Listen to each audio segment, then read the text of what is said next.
Okay, we start this morning with the pandemic and the newest modeling on COVID in Oregon. It's showing hospitals could be full for 6 more weeks. Obviously, that is not good news for the overworked staff in local hospitals or the thousands of people who need surgeries right now. KGW's Pat Doris brings us more on the latest projections. Using complex modeling that considers a number of factors, OHSU data scientist Peter Graven looks into the future and sees the current 5th wave of the COVID pandemic starting to ease in 6 weeks or so. I think by the end of October, middle of November, in that time frame, we should be out of crisis and more into more manageable levels of hospitalizations. But unfortunately, until that time, we still have a lot of people that are in the hospital for COVID. He estimates about 26% of Oregonians, that's more than 1 million people, are still not vaccinated, but also have not yet been infected. He said those are the people the virus will try to reach, and that his modeling shows each infected person passes the virus on to an average of 6 or 7 others. Eventually, it will run its course, and either you'll be infected or you'll be vaccinated. The surge in cases has eased in some areas, but not Central Oregon. When I visited St. Charles Hospital in Bend 3 weeks ago, they had 60-some COVID patients.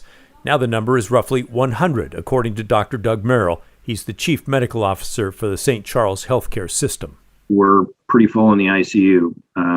I was just going to check. I think we have maybe a bed available right now. At one point, hospital leaders here thought St. Charles would hit its peak around September 17th. They no longer believe that. There's an excellent correlation between the rate of positive testing in the community and then about 2 weeks later, what things look like in the hospital.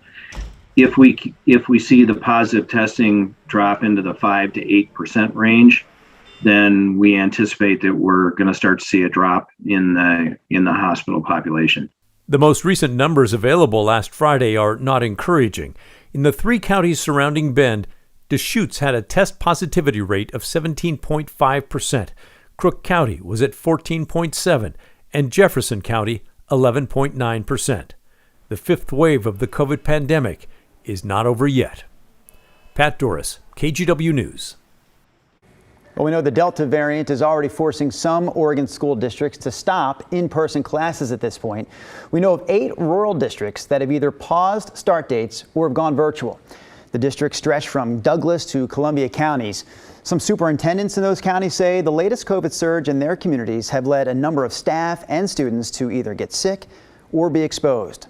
Clascanai School District had an outbreak just a week before school was supposed to start there. Over 50 students and staff ended up in quarantine, so the superintendent pushed the first day of school back to yesterday, 2 weeks later than was originally scheduled. We collaborated all summer and, all of the what ifs. And we've been keeping an eye on the community and the Delta variant all summer. And we were pretty much ready to pull the plug if we had to. It was a tough decision, but when we really thought about how, keeping our kids safe and having a really, exciting return to school, the decision was pretty, it was pretty simple. The latest numbers show about 1,000 schools all across the country have closed for in-person learning since the school year began. 1,000 schools nationwide really only represents less than 1% of all the schools in the country. In high school sports, changes are coming for a lot of volleyball teams, especially those in Multnomah County. Health officials here are asking schools to have volleyball players wear masks while they practice and compete. Right now, that's more than the state requires of student athletes. Many schools are answering the call, including those in the Gresham-Barlow School District. Gresham High played Centennial last night. You can see both teams were wearing masks. Not everybody, though, agrees with the move. Before yesterday's game, about a dozen people protested outside Gresham High School. Athletes should not be wearing masks when they're performing at a higher level athletically and using more oxygen than other people. I feel like they should not be deprived of getting to breathe freely. The county says given the rapid spread of the Delta variant, athletes competing indoors should wear masks during practice and competition.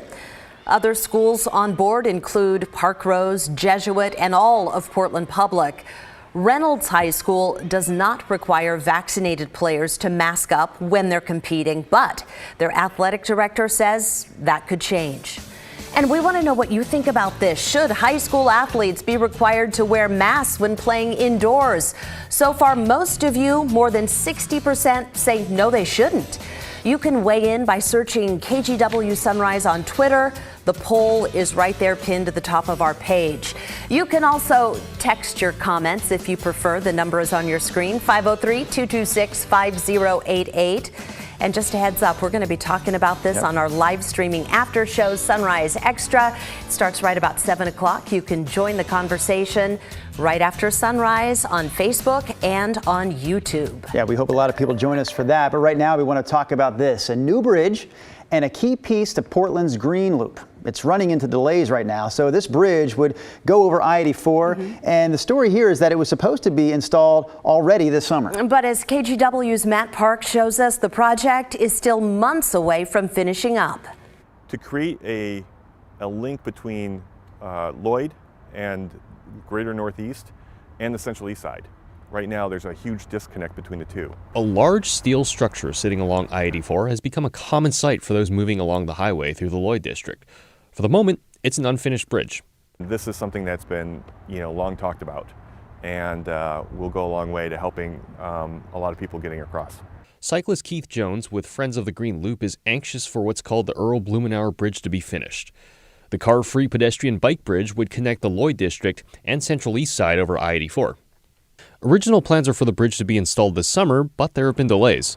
The main roadblock would be the closure of I-84 and Union Pacific Railway while the span is installed. For at least a couple of days, ideally over a weekend, to minimize the disruption to the traveling public. After the span is lifted into place, PBOT says the project would still require several more months of construction. It's designed to withstand earthquakes and would be able to provide an avenue for emergency response. In recent years, we've really tried to focus on, as we're building new infrastructure, how can we make sure that it's seismically resilient? The Blumenauer Bridge is another critical piece of a much larger master plan called the Green Loop, a 6-mile bikeway connecting the central city on both sides of the Willamette River. Tillicum Crossing is a part of the Green Loop too, and seeing that and having people go across it, you can understand, just what that's done for allowing people to move over from the east side to the west side. In addition to connecting two neighborhoods, Jones believes the Blumenauer Bridge and eventually the Green Loop will give a boost to the Lloyd district. If we can get people on bikes and scooters, they can actually use the Green Loop to move around the city, and it can reduce our need for parking in those areas. The Blumenauer Bridge was originally scheduled to open in 2021, is now on track to open in early 2022. Those commuting on the east side until then are going to have to look for alternatives from 12th, Grand to MLK. In Northeast Portland, I'm Matt Park, KGW News. All right, before we get to today's forecast, we do have a few wildfire updates to bring you. We saw a new fire start yesterday in the south end of Salem. This video we're showing you right here showed the very beginnings of this fire. About 35 homes had to be evacuated, but those people who live in those homes are allowed back in now. There are still level 2 evacuation levels in place, which means those people need to be ready to go in case the fire there flares back up. And crews say rainy weather has really helped them make some progress on the Cougar Peak fire in Lake County. This is in the southern part of Oregon. That fire is now 6% contained. It's burned 86,000 acres. This was a really fast exploding fire last week. We saw it go from 3,000 acres to 86,000 in just 2 days' time. Evacuation orders are still in place around that fire. And I know you have a smoke update for us this morning, Chris, as we check in with you right now in the Weather Center. Yeah, let's go back to the air quality here across the state of Oregon right now. That red dot that's showing up is the only one on the map right now, at least locally, that representing some unhealthy air downwind of the Bowl Complex fire, which of course has been burning for weeks on the edge of the Mount Hood National Forest between Marion and Clackamas County. I wanted to show you the visible satellite imagery from yesterday, and I'll highlight that little smoke plume. There it is. Not as big, not as expansive as it's been in recent days. And we've got some great news in that obviously with rain in the forecast this weekend, that's going to really, really help the wildfire situation. Also of note, our modeling actually picking up that new wildfire that's burning in southwest Salem. A little bit of smoke being generated by that today, but we anticipate that weather conditions today should not necessarily encourage any further growth of that fire. So that's certainly some good news. All right, live look from our Wells Fargo sky camera. It is mostly clear. It's 56 last check at PDX. Elsewhere, generally in the upper 40s to low 50s. So a cool start to our day, but we should rebound pretty nicely. Futurecast has most of the Willamette Valley climbing into the lower 80s this afternoon. About 85 out towards the Dalles. Good chunk of central and eastern Oregon should easily top the 80-degree mark today as well.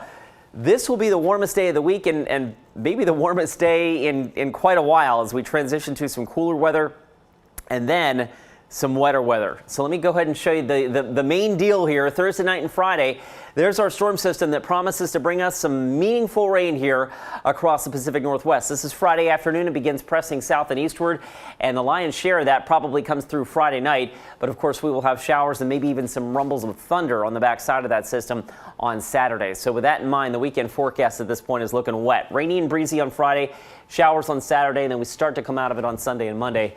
That's still a couple of days away yet. Guys, we still have some very nice weather to enjoy today. Sunny and warm with a high of 82. We'll take it all. That's incredible. Thank you so much.